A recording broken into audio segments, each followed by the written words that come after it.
Okay, I have the universe has your back cards. Gabby Bernstein's one of my podcasts I became obsessed with when I first started listening to podcasts like 5 years ago. And I'm not really like a cards girly, but like my cousin gave me these cards actually before I started listening to Gabby Bernstein. She just like gave these for me as a random Christmas gift. But I like to pull one usually like weekly. So I'm gonna close my eyes. I'm gonna pull from the middle. This feels right. And this is crazy. I'm not kidding. I pulled this earlier. When I accept the love of the universe as my primary teacher, I will always be guided back to the light. I love it. I love that. Maybe that'll also speak to someone listening today. With that, let's jump in. And you might not have recognized that voice. We started this a little bit differently. Today, we're going to be getting into something that I've actually been really wanting to talk about on the podcast, and it is your space and having your space fuel your well being, fuel your creativity. And today's guest is somebody who knows a lot about that. Katie Breidenbach is an interior designer and brand strategist who specializes in event production, marketing, and design. And on the personal side, knows a lot about releasing control, letting things go, opening yourself up to growth. She worked as a conference event producer before moving to Arizona to advise a startup design build firm redefine its brand and design approach. Katie's journey with autoimmune conditions has deepened her belief in the power of intentional spaces to really enhance your well-being. Through Katie Noel Studio, she blends her love for vintage sourcing, rich textures, moody tones. I'm obsessed with her style and aesthetic to really create spaces that reflect her clients' personalities and really evolve with them over time. Right now, she's focused on her midtown penthouse in Omaha, Nebraska, that she staged on a whim before it was even listed. Katie, we need to get into the story because as I was reading this, I was like, okay, I need the full story. Full circle right now today too, because like the final big shipment of furniture for the penthouse is like coming in today, which is like crazy because like it was not supposed to be today. It was supposed to be end of week, but we'll get into that. And okay, another thing I'm really excited to talk about is you're launching Faces Behind the Spaces, which is a series on your social media, your online presence, and you want to turn it into a podcast. And I am a podcast girly, so I love this idea. But let's just jump right in. Thank you so much for coming on the Becoming Obsessed podcast. Where do you want to start? Want to start with the penthouse? Want to start with the Faces Behind Spaces? Let's jump in. So the Faces Behind the Spaces hasn't officially launched yet, but I noticed as someone who obviously follows a lot of interior designers and is in that world, that you would see a lot of the spaces and they're beautiful, gorgeous. Obviously, everyone that has an eye will make something look great because they are intentional and they have the craft. But one thing I noticed just from my own personal experience is that I never saw the people living in the spaces that they were designing for. And that is a lot of people don't realize interior designers, like our number one job really is like we are detectives because we are using our clients' everyday life and like the most intimate personal setting that they use to go home and be themselves and reconnect with themselves or fuel themselves or just be lazy or be power, whatever they use it for is like their own little portal to becoming who they want to become or who they are. And it's just interesting because you see these spaces and like people see it and they're like, oh, that's that certain style or that's mid-century modern or that's little Tulum vibes or whatever they want to like follow. But there's so much more behind it and so much more behind the client's story of why we create certain spaces. Like some of the first projects I've been working on before I even like officially became an interior designer was like not how I would design my space or not exactly my style. And the story behind why we became or why that space became what it was had so much to do with the people that I was designing for. And so I've been very intentional with launching my business just because it's been in the last like it hasn't even been a full year yet. It's been a year since I went to interior design school in Portland back in January 2024. I just got this click and it was one of those like pings from the universe, God, that like this is something that you love to do, because a lot of my first job ever was actually communications and writing. And so I worked at a Fortune 500 financial industry firm, which is like not my forte at all. But I wrote a lot of good stories about the associates that worked there. And a lot of it was like the New York Marathon, what was their journey behind why they decided to do the New York Marathon, because we had a lot of associates in New York City. And then another thing which was crazy was when we were going over to working from home because of COVID, was interviewing branches. It was TD Ameritrade, and they have like little branches, so they weren't technically part of like the big corporate office. And branches are smaller because they meet with clients. So it was like a totally new direction that they were going in, and I supported leadership that supported branches. So I was going to be interviewing them on how they were like basically starting a whole new way of doing their job, and their space had so much to do with that. So it's like little pings from past roles too that always kind of aligned with like where I'm at right now. But anyway, that's where I kind of am like, wow, my first project, which leads into the penthouse story. I just had gotten done with design school, and I was just on fire, obviously, but I still didn't have any of my trade accounts opened yet. I still had no idea how I was going to run my own business. Like I had so much experience in past roles and like, getting my promotion. So I understood how the logistics of it all worked, but doing it for yourself is a completely different ballgame, as you probably know. And I have a very close family friend who lives in a midtown penthouse, and he kind of served as like one of the first safe spaces and safe people for me and my mom at that point of our lives, because we had just moved to Omaha. And he was an architect, and he's like my dad. He's like my second dad, kind of. And he was going out of town the weekend that I was getting back, and I had all these ideas for his penthouse, because I was always doing interior design before I actually decided to make it my career. So I was always like, you live in one of the coolest places in Omaha, like let me help you, because I just love this, before I even knew I was going to make it like my full-time job.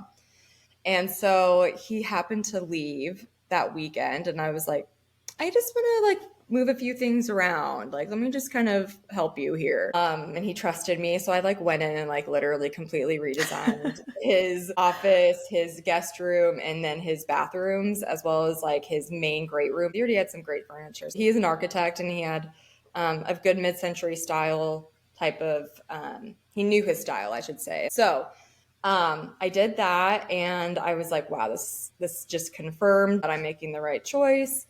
I called up my friend who's a photographer and was like, hey, I just did this on a whim. I was kind of on the fence, like if I was going to go apply for another role that was similar to my past roles and do interior design on the side.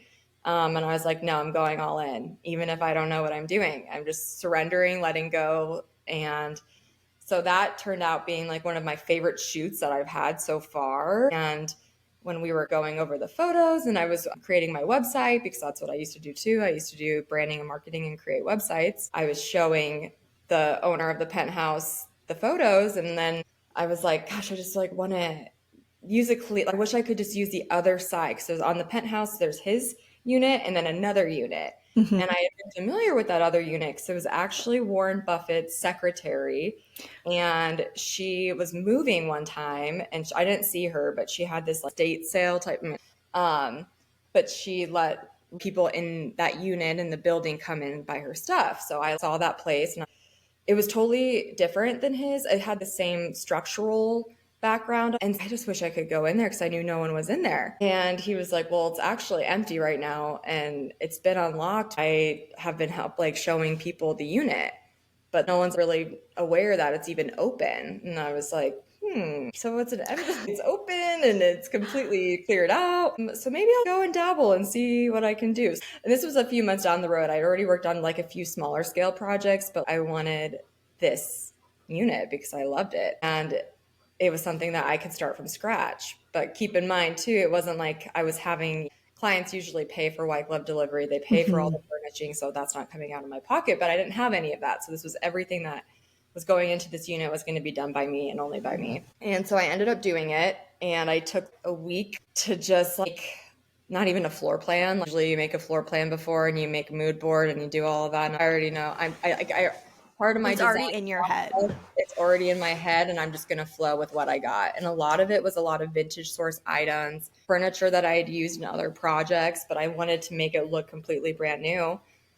And I did it. I just went in and did it. And maintenance came up one day when we were like doing the photo shoot and they're like, "What are you doing?" And I was like, "I'm so and so's interior designer over here. And we were potentially going to change things up on that side of the unit. So we're just using this briefly. It'll be out of here in a second." They're like, "Oh no, we like what you did with the place." Yeah, like looks great. So, but still, this is probably not the right way to go about things. But there's no right or wrong way when you're pursuing your dreams, right? And so I did a photo shoot for that. And then a few weeks later, I was told that someone that I knew through the person that was moving in there was going to move in there. He saw the photos and was like, "I want to move in there." So he moved in there and hired me as his interior designer. And it was just a full circle moment because I had so many, you can't really, like, I was like, "Am I like breaking in right now? Like, this is kind of Yeah, you're hard." like, am I breaking the law right Yeah, I'm now? like, I'm like, should I be telling this story? But I think it's like the universe just guiding me. I'm like, that's just, what are the coincidences of that happening? And it's been my biggest project so far. And like I mentioned, literally today is going to be one of our last big shipments coming in. And it's been the process and the dream of doing the full thing of working with my trade accounts that I've been going to. I travel to North Carolina and Vegas to set up accounts with certain wholesale trade vendors so my clients can get furniture that normal clients couldn't find if they went into, they could probably find a Nebraska Furniture Mart or they could probably go and search, but I also give my clients like a 20% discount off of brand new stuff. So they would not be getting the prices and they would also not be getting it as soon, as well as sourcing something where they would probably not even imagine them having it because they don't know the materials or they don't know how to even rearrange their furniture. Because so many people think everything needs to be up against a wall, and it's like, no, that's actually not what you want. You want it to feel breathable. Obviously, in some situations, like I live in a 1-bedroom apartment, I have to have my couch up against a wall unless it's going to be floating in the middle of nowhere, and there's no flow with that. But it's just it was an opportunity for me to really prove to myself that, like, if I wanted to get the clients and if I wanted to do the work and get the portfolio of my dreams, that I was going to have to do things a little differently. I love hearing all this.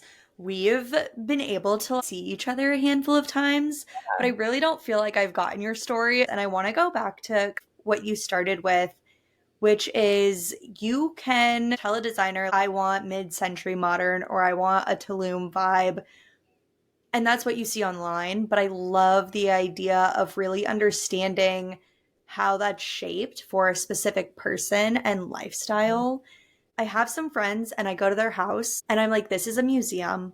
I could spend hours in here just moseying around. Every time I come, there's something new to kind of look at, and it just feels like them in a Mm-hmm. way that I've been to some homes that are like, they look like an interior designer came and set them and no one ever stepped foot in there again. You know what I mean? It doesn't feel like it Live, has that personality, even if it's quote unquote pretty.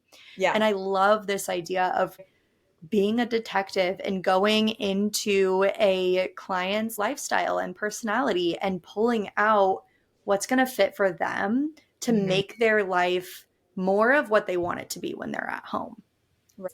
What I am trying to make my niche is pushing my clients out of the box and not in like creating something that's something where they step in, they're like, this doesn't even feel like me. But I feel like a lot of people are so secure and safe with what they've always been around. And so they like think they like what they like and they don't even know why they like it. So I really try to like dig deep on like, okay, so you say you like, let's say this piece of furniture, this chair. Why do you like this chair? Like, is it because it's comfortable? Is it because it's been around since you've gotten your first place out of college? And it's really asking those questions. And that's one thing that I think has always been my strength in all my roles was I always ask questions. And my problem, which I mean is a strength, was I could always identify what could be better. Mm-hmm. And this was a profession where they literally hire you to tell you what could be better versus like me just saying, hey, this is how this could be better. And then being like, I don't want to hear it. We already have too much on our plate. Like, let's not get into that. And I was like, well, this is perfect because I could do this all day, and not in a way of like over making everything perfect, but making everyone feel aligned with who they are. Like I said, like I think Mhm.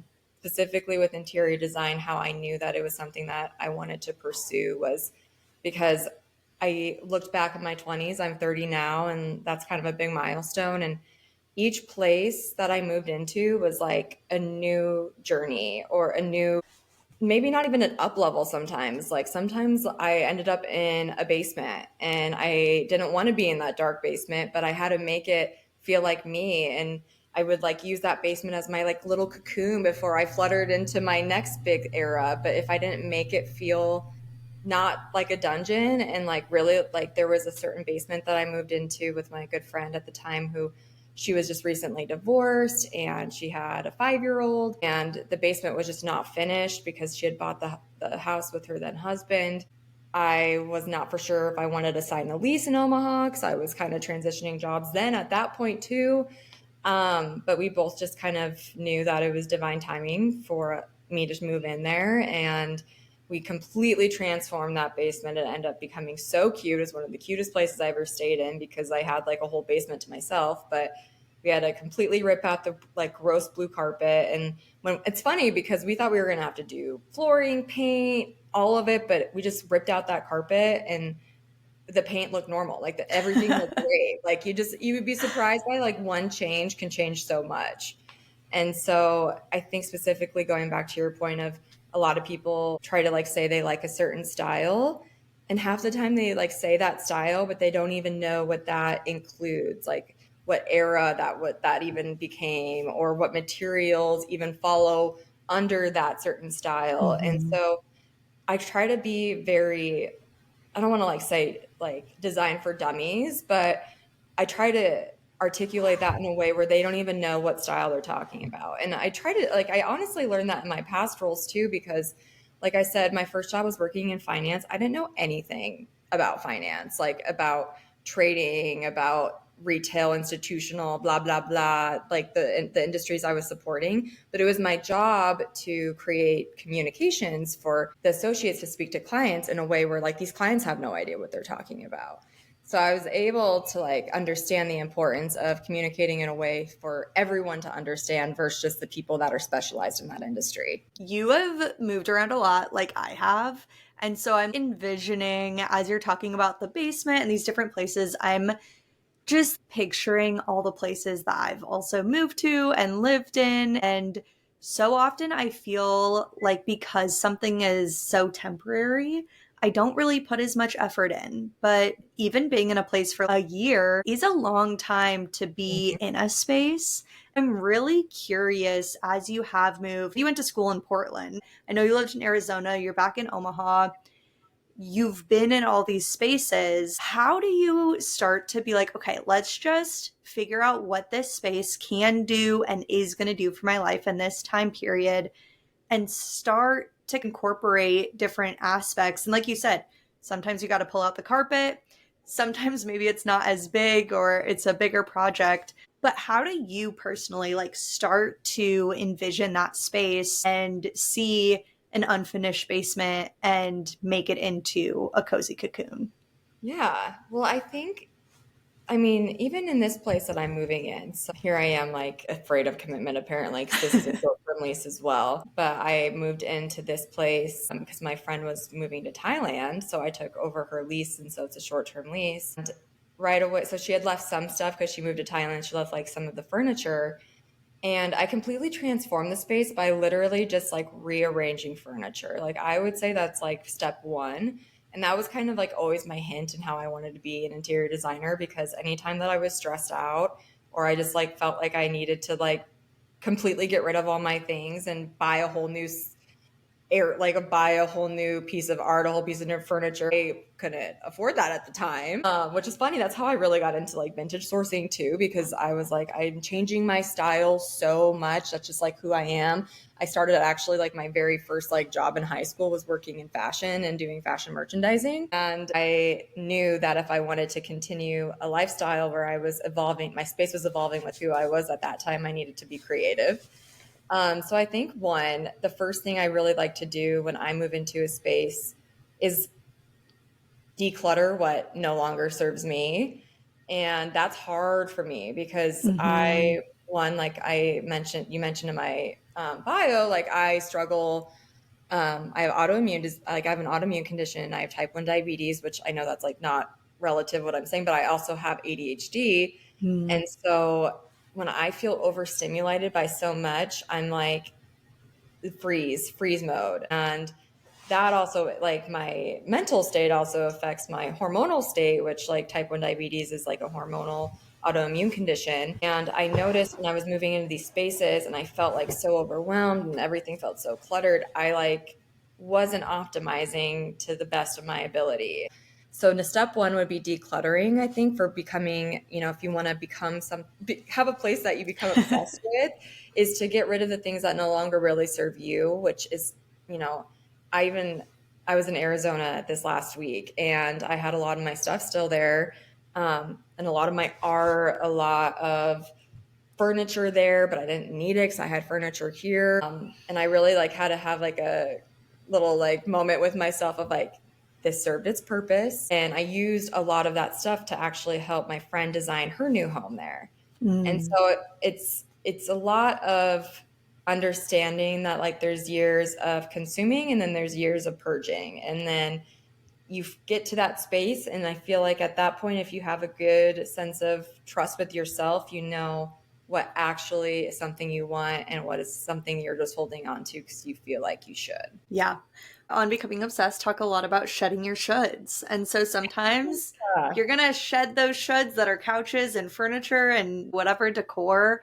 But Yeah. I relate so much to the ADHD side of that and ADHD piles. Sometimes you have these piles, and it really is something I've noticed and learned through research that your visual space does affect your mental space. And so it's, to me, this very strong visualization and association that when my ADHD piles start to get out of control, that's a symptom of where my brain is. And by even taking a day to just deep clean, I actually did that this last weekend.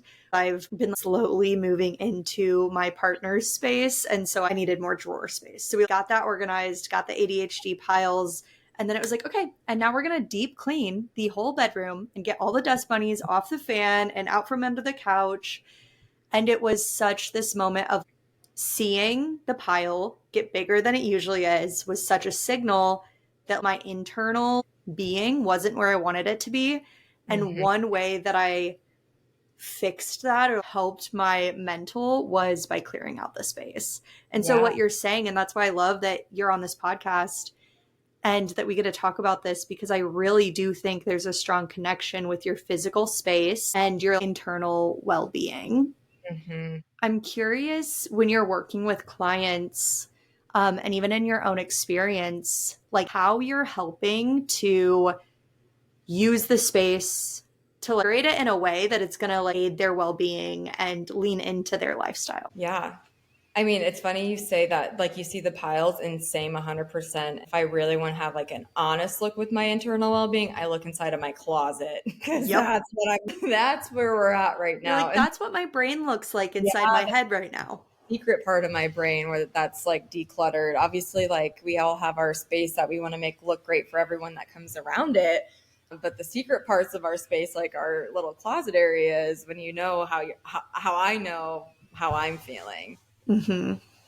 But it's interesting because I will say each client is so different in terms of how they decide to open up with how they operate on a day-to-day level. Specifically with the penthouse project, both of them are males, so there's not a lot of conversation about feelings and what potentially is something that they could optimize in their life because they just want to have it look nice and that's the way it is. So when it comes to something where I know that they're not going to really open up deeply, I want to know about times in their life where they felt a certain way and why they felt that way. So he had opened up about he lived in Portland or Seattle, somewhere in Oregon, And he loved going for walks across the street because it was so green at this park and the mountains, saw the mountains in the background. And then he was like, but I felt most alive when I was in Miami. And so I just take those little clues and I'm like, okay, well, I'm designing an office, so I don't want to make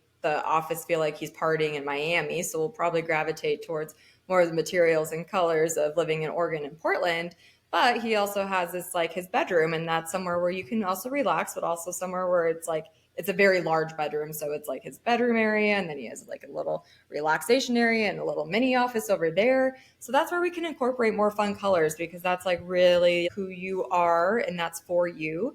So just asking those questions is really important. But when I think specifically for my client's lifestyle, let's say they do have a condition or they have something where it's not easy for them to talk about, but they know that it needs to be an important part of their day to day in their space. It's just really giving them that opportunity to be vulnerable. And I think that's my strength is shedding the light on my conditions because in my early 20s, it was something I wanted to never bring up. I just felt at first it was embarrassing, even though it's like not embarrassing at all. Most of us have some type of neurodivergent problem, and not problem. I find it as a gift now, but even with my type 1 diabetes, um, I can look back and I remember when I was diagnosed. I lived in a smaller town in Nebraska, so I remember being diagnosed in this like just awful cold room, and I was like getting the worst news of my life, but I just was like, this is what? I was 13. But then I was in an ambulance and they took me to the Nebraska Children's Hospital. And the floor in the room was decorated and a little bit more cozy. And it just made me feel like I don't know what this next thing in my life is going to be, but I feel like I can like breathe a little bit more. Mm-hmm. And I remember in that moment, that was such a defining moment. And it was such a small little detail that stuck with me. That always was kind of in my subconscious when like some big things were going on in my life. And I knew that I needed to make my space feel okay, to make me feel okay. And just being vulnerable and telling people my own story is probably my gift a little bit. Some designers were never taught that approach. It's not like I was taught that approach. It's just how I kind of ended up here. It's important that at the end of the day, we all remember we all kind of feel the same emotions and feel the same feelings, and we all have our unique, I like to say crosses that we bear to help us realize that our pain is actually something that can create really amazing things in our life. I think your home can be a catalyst for that for sure. It makes me think of Michael Pollan. I don't know if you're familiar with him. He's a journalist / author, and he has a book, How to Change Your Mind with Psychedelics. And he really goes into the history of psychedelics and how they were originally used in research. And then, of course, the 60s, 70s, they were super villainized and really taken out of research, and a lot of it was kind of erased. And one of the reasons that the government wasn't allowing or funding research with certain psychedelics like psilocybin was because the government was like, okay, we're going to try and reproduce these studies. And when they would reproduce these like clinical trials and studies, they didn't get the same results. And the explanation looking back for the reason they didn't get the same results and didn't get positive results was because these original trials would have these psilocybin sessions in a room that was like had religious images on the wall and plant images and was like in this like cozy space. Wow. And then when the government did the trials, it was like brick cylinder basements, nothing on the walls, like white coat. And the set and setting is really the terms they use for these studies too. But because the setting was so abrasive, it impacted the mental experience, like the trip, the actual experience of the patient. And so what you're saying isn't just like, oh yeah, that's nice experience. It's like, no, science shows us that has a real impact. And it's so funny because, yeah, we can talk about it for our own lives, but I'm thinking of anyone who is like a service provider or professional. Maybe if there's a doctor listening, put up a nice little Bring some fresh flowers into the room. Do Yes. something so that it's not as sterile because Mhm. like you said, that impacts so much of your experience, especially when you're receiving life-changing news. Yeah, that is, what was that book called? I need to read that. I need to dig into that because I It find is that so called, interesting. yeah, it's How to Change Your Mind with Psychedelics by Michael Pollan. Huge plug. He's been my favorite author journalist since I was in college. He started as a food journalist. So he has some popular books called like The Omnivore's Dilemma, like a handful of books. And then he came out with this one. And now he has a second book that is Your Mind on Plants. And it talks about caffeine and what caffeine does to your brain and body and other drugs as well. So, yeah, I would definitely give it a listen.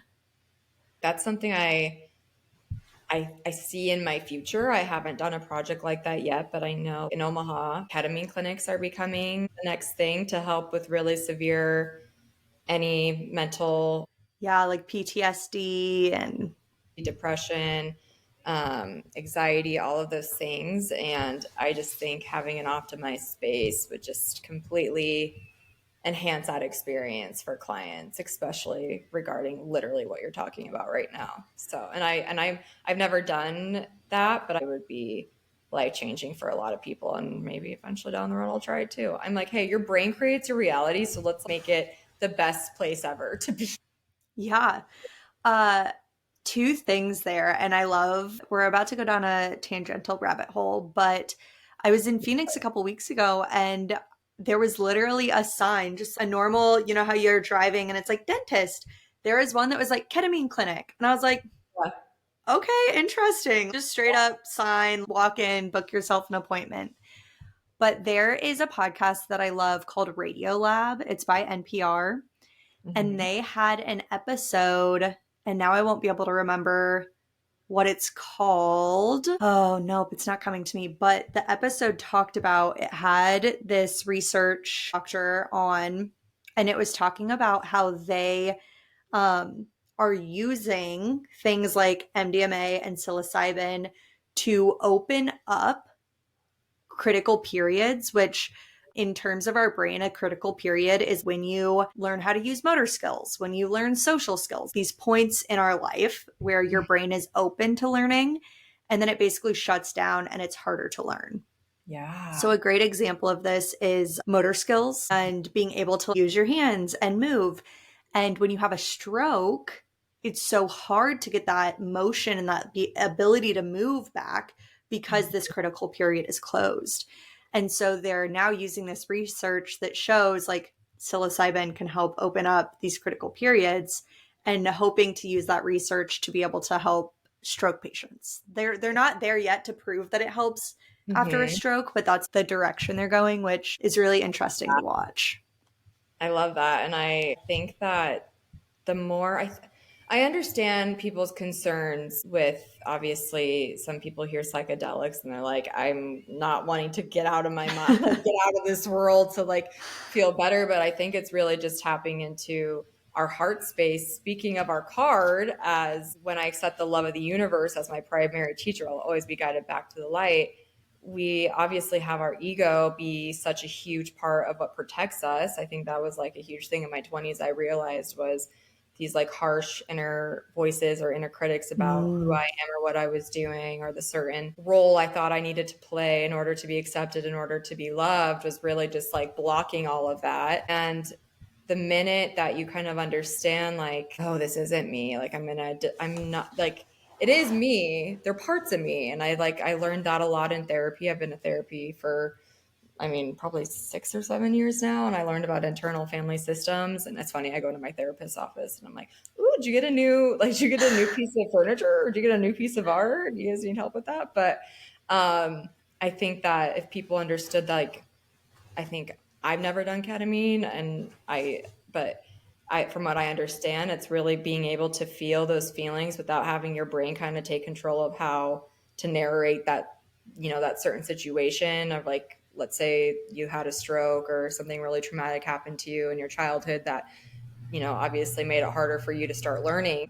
there's just so much good coming out from that. And I'm like really excited to see that even become more of a topic in Omaha, Nebraska, because I think we're kind of like the smaller city that gets kind of looked over. People think like we're, in the middle of nowhere. So let's stick with our conservative values and do things the way they've always been. But I really have seen since moving back to Omaha, this kind of becoming a new city where people are open to new ideas and innovative ways of making our lives better and us healthier. That's something that I was kind of sad at first leaving Arizona, because I did move there and I saw how everyone looked so healthy. Like even like my first yoga class I went to, like there were mostly people like in their 50s and 60s, I remember, and I was like, you guys look like you look more in shape than I do, I think. Like, and I wasn't having that experience here in Omaha, but then I came back, and obviously my mom has Women with Voices, and one of the first talks that I went to when I moved back was someone talking about her ketamine experience and how it completely changed her life after her being on antidepressants and doing all the things that we've been told to do for so long. And so that's another reason why I'm like, okay, I feel at ease and I feel excited for, the future of what's going to be shown, like what's going to be shed the light, how the light is going to be shed on these issues here in Omaha, I guess. Yeah. I think there's a lot of groups too that are starting to, utilize a safe space for people to talk about it more too. There's so much in what you just said. One, if anyone is listening, instead of me going down a 20-minute rabbit hole about the history of why psychedelics were villainized, the government like coding structure that allows for opioids and not psychedelics has way more to do with money and race and class than it does with the danger of the drug and the level of addiction you can experience. So instead of me butchering all of that, go read Michael Pollan's book. Too. What? I think there's something on Netflix too about it. Yeah, Michael Pollan actually, his book was made into a Netflix show or series or episode. Oh, yeah. Okay. He also has a series called Cooked that is on Netflix, and it speaks to the evolution of how humans discovered you could cook food over fire. You could bake food and have the gases in it. And it's like this evolutionary discovery, which is really cool. Yeah, that's awesome.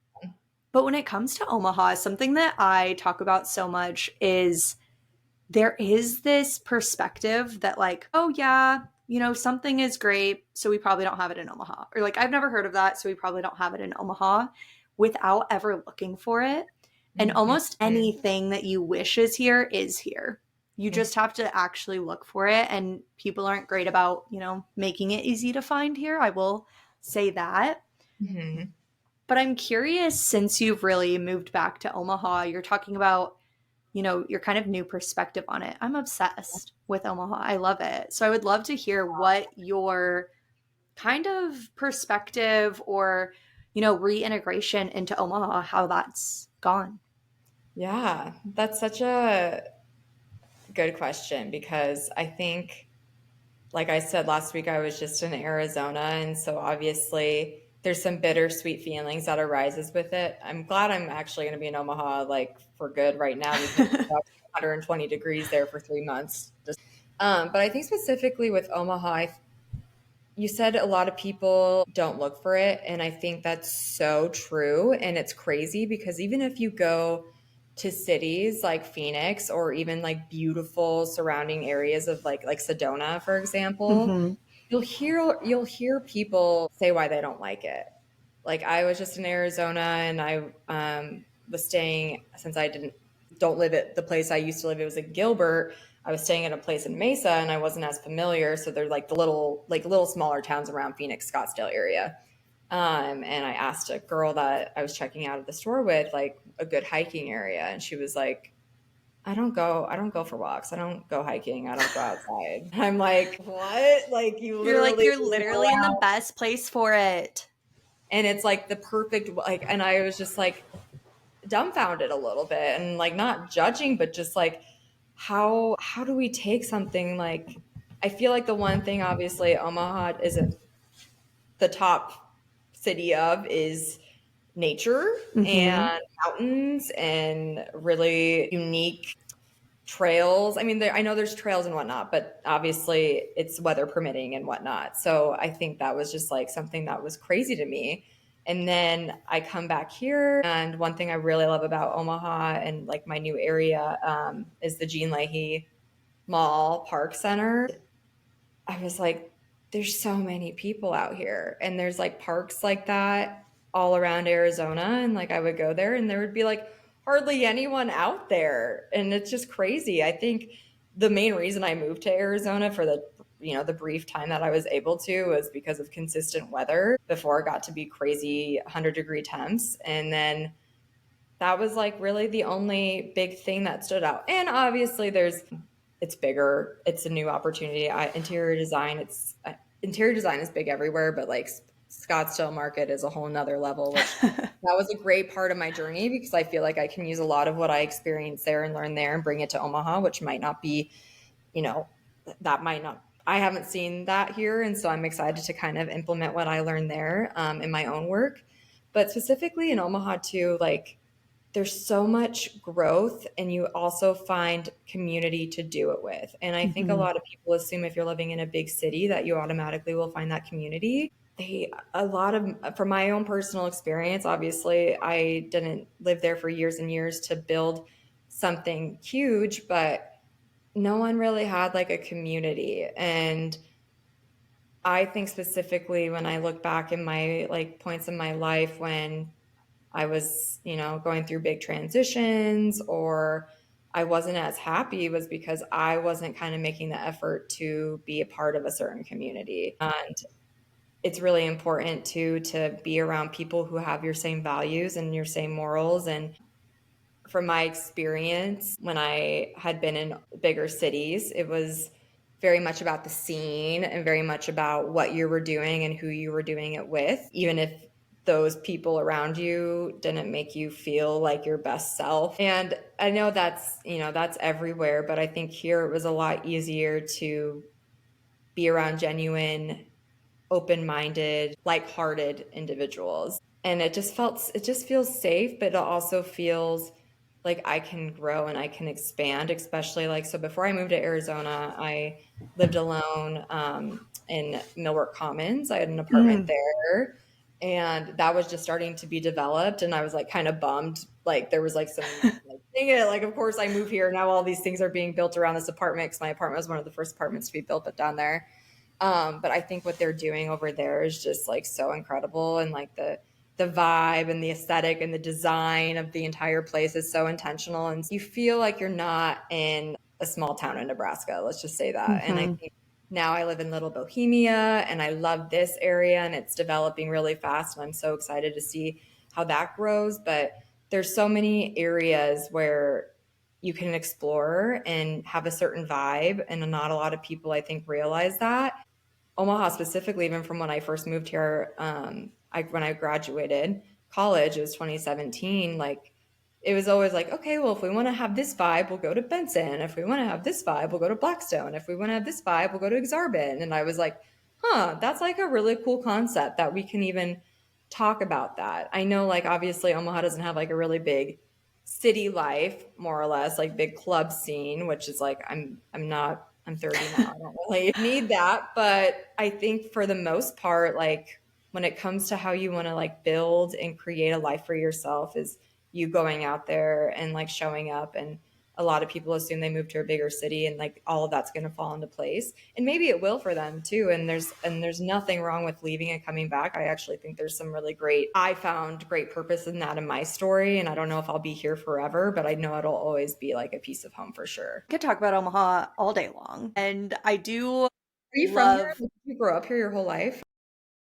yeah, Katie, thanks for asking. I Mhm. am from Omaha. I went to Central High School, so the downtown high school. For anyone listening who doesn't know what it looks like, look it up. It's gorgeous. And they just put this huge addition on, which is really cool. They basically built a new performing arts and library, and they have a sunrise club where they'll go to the library, watch the sunrise over downtown Omaha. And I'm like, wow, I wish I had that in high school. But Then I went to university in Tulsa, Oklahoma, which is really, really strangely almost, it's probably the most similar city to Omaha you could find. This is so crazy you're saying that. I'm sorry to interrupt. My friend came here. Well, it's my best friend, and her boyfriend came here, and that's when I lived in Millward Commons, and he like was looking, and he's like, I feel like I'm in Tulsa, and I was like, Yeah. what? What's Tulsa? I never like I don't know anything about Tulsa, so that's so interesting because he like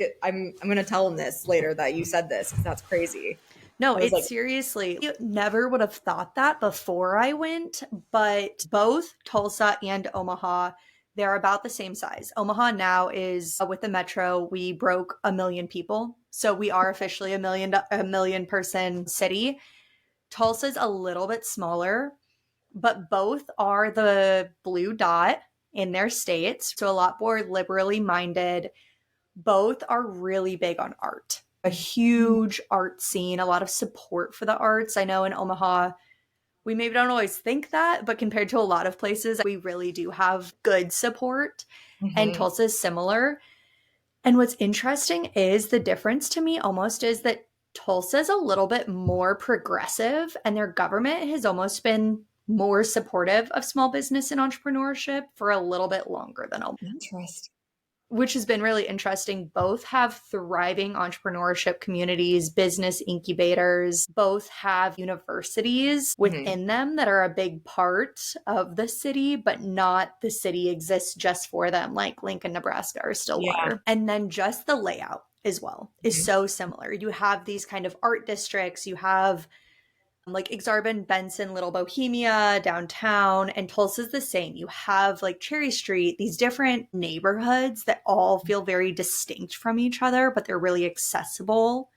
And then you also have West Omaha, literally South Tulsa, which is West Omaha, and it feels like completely separated. To me, I'm like, Omaha is downtown, it's east of 90th. Everything West Omaha couldn't even be Omaha. It's so removed from what I think of as Omaha. Yeah. And that's kind of how Tulsa is as well. It's just so similar. And plug for Tulsa, one last thing I'll say that is the most sad and interesting part is in the early 1900s, it was Black Wall Street in Tulsa. And so it was the most wealthy, thriving Black community in the US, by my understanding. And they always called it the Tulsa Race Riots and now Tulsa Race Massacres because it was a massacre and they burned down the neighborhoods and Black Wall Street. And so again, it's that kind of like core of like Omaha and Tulsa both have so much more diversity in parts of it and a lot of really successful minority communities that have not always been supported or have really been suppressed in different ways, which I think adds to the richness and the art and just so much of the culture. And again, why I say it's like West Omaha, Mhm. South Tulsa feel so separated Yeah. from like the inner city or like this proper city. So anyway, I could talk about this forever, but it I know. is Well, even when you mentioned the history of that, I remember learning more about the history of Omaha, and I forgot what it was called. There was a movie about it, about how Omaha put segregated lines of this, you can live here and you can live here, and it's just so mhm. interesting about Our how, redlining yeah, was really yeah, strong and it's here. like the Yeah. more you know, and I'll say I lived briefly in Westo at some points in my life, both temporary points. And there's like obviously some strengths to West Omaha for sure. But definitely, I feel like if you are in your 20s or 30s, it's probably more beneficial for you to kind of explore this side of town. This is where I love this so much. And like I said, I can talk about Omaha for days. But when you mention that Omaha doesn't have the club culture, the nightlife scene, I think Tulsa is similar in this way as well, where if you're in New York, Chicago, you have Mhm. so many like childless, single, or even married couples that are into their 30s, 40s, 50s, whatever. And in Mhm. Omaha, because Nebraska as a whole is so like nuclear family focused, you just have Mhm. a lot less people who don't need childcare to go out. And I don't think we have enough people going out to Hmm. support a like weekly ongoing nightlife in a Yeah. way. That's Yeah. my hot take. I almost Yeah. opened a nightclub in 2019 with some friends, That's and then COVID happened. So thank God we didn't. But no. Well, hey, maybe 2025 is like the year of like shit blowing up. Sorry, I just saw on your podcast, but I'm like, this is gonna be your year maybe to do that, honestly. yeah, I'm out of that game. I'm good on it. But I'll throw some events. I'm here for the events. I'll And I help design think that's it. where, yes, I think that's where Omaha thrives is you get a lot of people going out on certain days or showing up for one-off or events that happen recurringly, but it's Yeah. really hard for a bar to keep their scene going throughout the year, week after week. Well, then a lot of kind of tying back into our psychedelic conversation. I think a lot of people are starting to turn to sober socials and Hmm. more ways of connecting that don't involve you completely getting out of your mind, which is great. And I think that's great that some people are starting to feel like they can actually still be themselves and have just as much fun without having to completely hate themselves the next day from feeling hungover. Katie, okay, this is actually hilarious. You were like, yeah, it's your time to open a nightclub. And then I'm like, no. And then you're saying that literally yesterday, I was driving by a bar that has a patio. It's super nice out. I was like, I want to go sit at the bar's patio and not drink. And I was talking about opening a non alcoholic. I don't know if you've ever had Kin Euphorics, the Yeah. drink. Yep. Yeah, like what if it was all like cane euphorics and neurotropics and these drinks that make you feel happy, but they are Yeah. non-alcoholic? I Yeah. would love to go there. And Nick was like, you might be the only one there. And I was like, okay, well, I think I could find enough people to come. Oh, I think you could definitely make that work. Yeah, That's like a a great sober club, like a sober lounge. yeah. There was a sober lounge in downtown briefly. I know because my mom Hmm. hosted an event there. I forgot what it was called, It was off Leavenworth. Yeah. but I don't know if the location, like downtown's great, but it wasn't like by any other bars. So I think maybe putting it in a I place think where there's other bars and then you kind of like walk past, you're like, oh, maybe I want to use this first going here. And granted, like there's nothing wrong with going to the bar still and having a good cocktail. Like I still will always love a good foodie drink experience, but I just think it's really cool that this is actually something people are excited about versus like what you're doing. Like I just did a Steelhouse tour yesterday actually, and oh, with the young yeah, professionals. yeah. And I didn't know that they have NA tequila, gin, whiskey. I didn't even know there was NA options for that, but they have like craft cocktails specifically for NA. And I was like, oh, that's pretty cool for a concert venue. Usually it's just like you have like A a few, soda.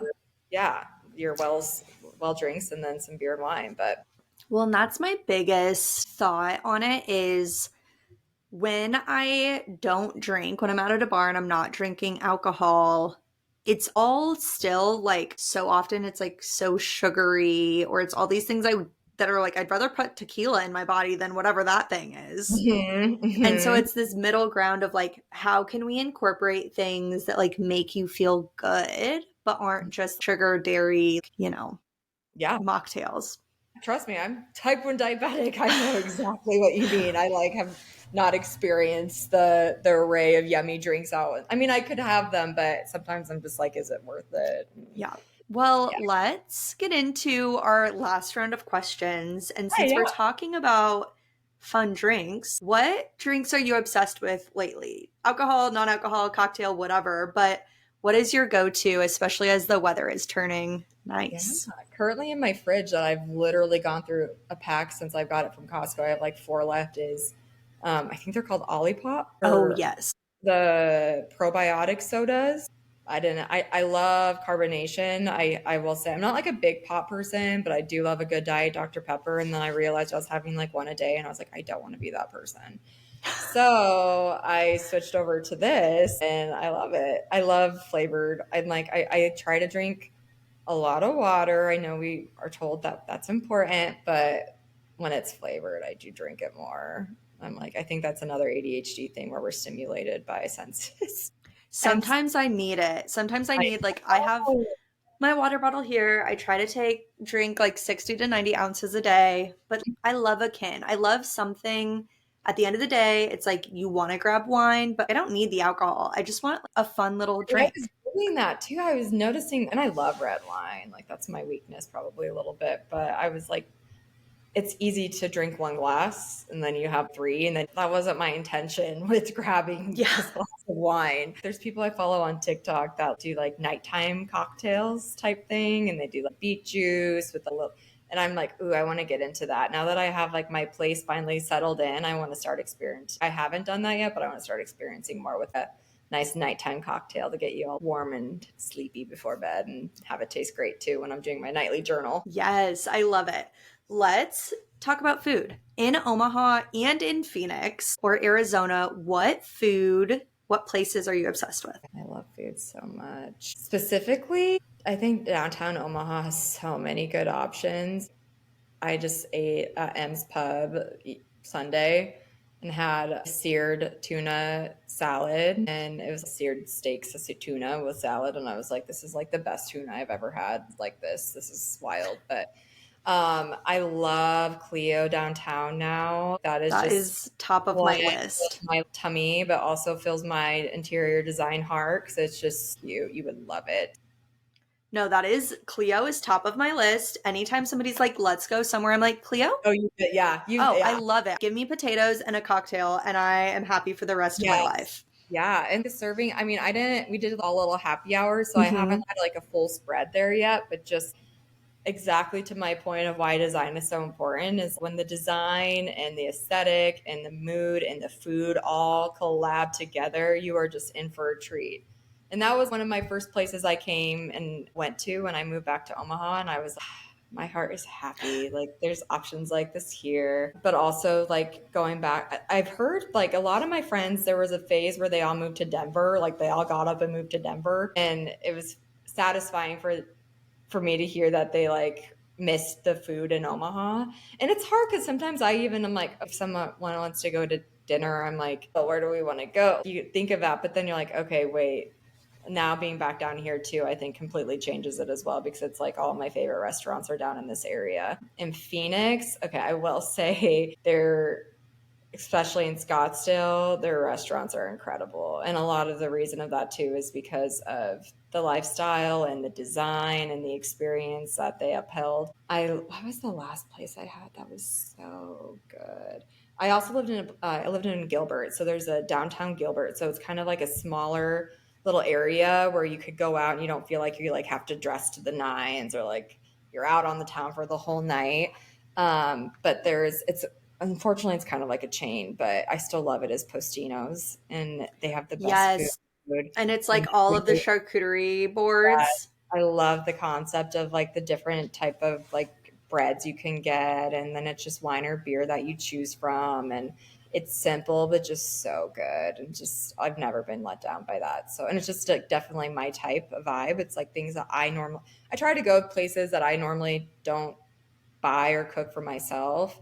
Like I don't really cook Mediterranean food, like Cleo's Mediterranean, even though I probably like that's something I should dabble into because it's so good for you. And I'm not thinking of like unique bruschetta boards or creating this like amazing salad that I would have no like I just wouldn't know what ingredients to buy to make that certain dressing and whatnot. But I think any place that has great food but also a great aesthetic obviously aligns with what makes me happy and what I become obsessed with.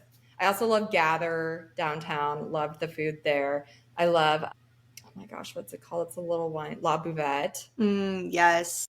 Um, Especially now that it's summer, there's nothing like sitting out on the little patio with like a glass of wine, a cheese board. I've only been to this place like two or three times, but Fizzy's. I love the Okay, I was concept of gonna ordering ask. a phone. It's so cute, and the food. I got the best burger ever there. So So good. Yeah, they yeah. never miss. Sometimes I will say I don't love the calling through a phone thing. Mhm. Because sometimes I push the button and I'm like, hello, who is anyone there gonna take my order? But Mhm. their food has never missed for me. Their desserts, their It's such a cocktails. vibe. I just feel like you step in and you're like in a whole nother like Hmm. 50s diner universe. I love it. It just Anywhere feels that you good to can be go in. in and like have a whole different perception of like where you are is like, count me in. Yeah. In Phoenix, in the Melrose district, have you ever been to Valentine? Mm-mm, I haven't. Girl, okay. It is my favorite restaurant, my partner and I's favorite restaurant, not only in Phoenix, but maybe in the US. Okay. Like every time we're there, every time we go to Phoenix, we basically go to Valentine. Okay. I need to note that. Because Yep. I know I'm very excited to be back in Omaha, but I do see myself going back up to Arizona quite a bit, a little bit too. Yeah. And part of that too is with my job. Another reason why I chose interior design was because of how you can be so flexible and you can take on projects really anywhere in the world. Obviously, you need to go on site like a few times to visit the space and check on updates and whatnot if they're doing a remodel. But I do love like Southwest, a good like I love Spanish style homes. I love like warm textured colors. So like I Mm. want to do hospitality projects and I think a lot of those will probably be in that area in the future. Or maybe I just recreate that here in Omaha somewhere. And speaking of that, Katie, how can people connect with you, work with you? Yeah. So my website is www.katienoelstudio.com. So you can go on my website, fill out a contact form if you're curious of wanting ideas. I do consultations. I don't just do full scale design. I can even do e-virtual packages. So if you already want to use the furniture that you already have in your space and just need to rearrange in a different way that you're not really for sure how, or like utilizing, a different piece of furniture in a different room, that's a great option. And then Katie Noel Studio is my Instagram and Facebook as well. And I launched that in October, November. And it's crazy because I love social media so much. I kind of use it just as my own journal, which I know a lot of people are like, that's kind of weird, but It's back. That's how we should be using it. As a I marketer, I'm agree. like, this is the I one and agree. only way to use it. Yeah. And I know I need to get better at posting more. I know we hear it all the time, No, you but don't. thank you. I'll I use act my, as your official marketer friend and say, no, you don't. We can chat about that later. okay, perfect. Thank you. Love it. Katie, thank you so much. I started becoming obsessed in the beginning because it's such a good excuse for me to hang out with my friends and have these conversations. And I always wanted to just record the normal, natural conversations I would have with people. And so this has made me so happy that we've not only really talked about how to have your space help your wellness, but also all the other things and just crushing on Omaha and Phoenix. I love too. Yeah. So thank you so much for having me. This was fun.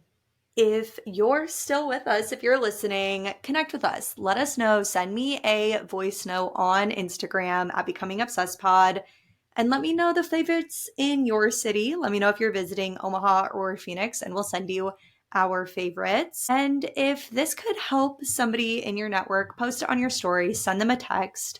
We love when you help get the word out about becoming obsessed because it helps us help more people build a life that they truly love. All right, y'all. Now let's go get obsessed. Bye.